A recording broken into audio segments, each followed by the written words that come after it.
Sexiled. My sexist party leader kicked me out, so I teamed up with a mythical sorceress.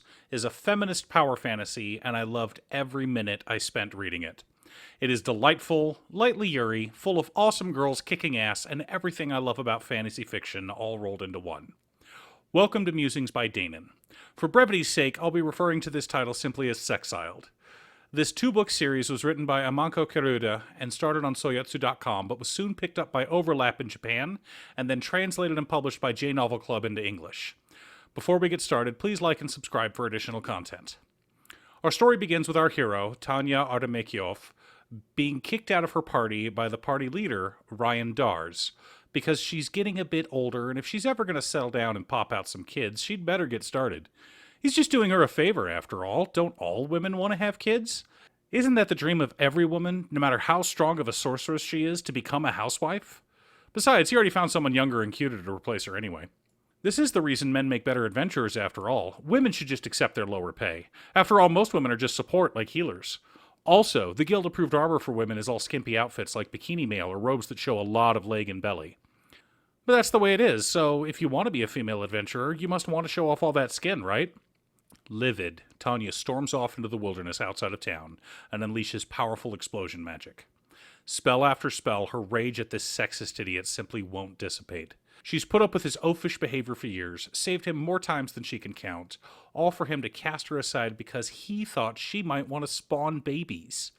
Her landscape-changing rampage eventually dismantles a mountain, freeing the wicked sorceress who was sealed away for 300 years, Laplace. Come to find out, Laplace is actually a very nice girl.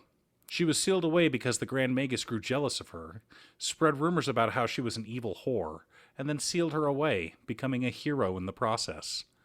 So now we have two very powerful women deciding to team up and get their revenge on the sexist pigs who wronged them. Additionally, Laplace notices that the magic flow in Tanya, while powerful, seems a bit off. She crafts a rune blade and hands it to her, then modifies the flow of magic in Tanya's body, changing her class from mage to Magi Knight. Tanya goes from feeling powerful to feeling overwhelming. She beheads a wyvern in one swing, and the two ladies head back to town, arm in arm. They decide that the best way to get revenge on Ryan is to trounce him in the sparring tournament. Not simply beat him, but humiliate him in front of everyone in the kingdom. You see, every year there's a tournament to determine which adventuring party is the strongest. You need two things to enter, an average party level of 50 or less, and at least 3 people in your party. Tanya and Laplace were both well over level 50, so they needed to recruit one more person. They zero in on the quiet, shy girl who works as a receptionist at the Adventurers Guild Hall, a level 3 healer named Nadine. With her low level, they now meet the other 2 requirements and enter the tournament. But there's one more thing they need to take care of before they fight. If you're going to kick some ass, you need to look good doing it. And not look good for some random catcaller in the crowd. You need to have an outfit that is both comfortable and complimentary.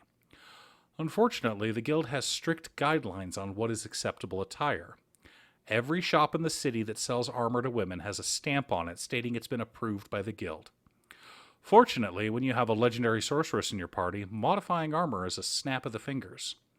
Tanya tries on some gaudy armor, and Laplace simply snaps her fingers and transforms it into something functional and cute, and left the guild-approved stamp intact at the same time. And so, our 3 ladies are ready to get revenge on Ryan, the sexist former party leader who kicked Tanya out. I don't want to spoil too much, and I doubt this series will ever get an anime. It was written by the author as an angry outcry against Tokyo Medical University. It was an open secret that Tokyo Medical University docked a set amount of points from women who took the written entrance exam, but was confirmed by a news outlet in 2018. It was assumed that any woman who would become a doctor would eventually take time off to have babies. This made it harder for women to get into medical school and the medical industry, and it also led to a shortage of doctors in Japan. Of course, that also means that any woman who is a doctor in Japan is probably far smarter and more competent than her male colleagues. I'm not sure how much social change this book caused in Japan, but I do know that the island nation is very conservative and pretty backwards as far as women's rights are concerned. There are a lot of things I love about Japan, but their blatant sexism is not one of them. Thanks for tuning in. Once again, I'm Danon. You can pick up copies of Sexiled, My Sexist Party Leader Kicked Me Out, so I teamed up with a Mythical Sorceress, on Bookwalker, or from your favorite bookstore. Huge shout out to my editor, Cute Stuff. I couldn't do these videos without her. If you'd like to hire her for your own videos, you can check out her Fiverr page. Link in the description below. Goodbye for now, and I'll see you all again next time.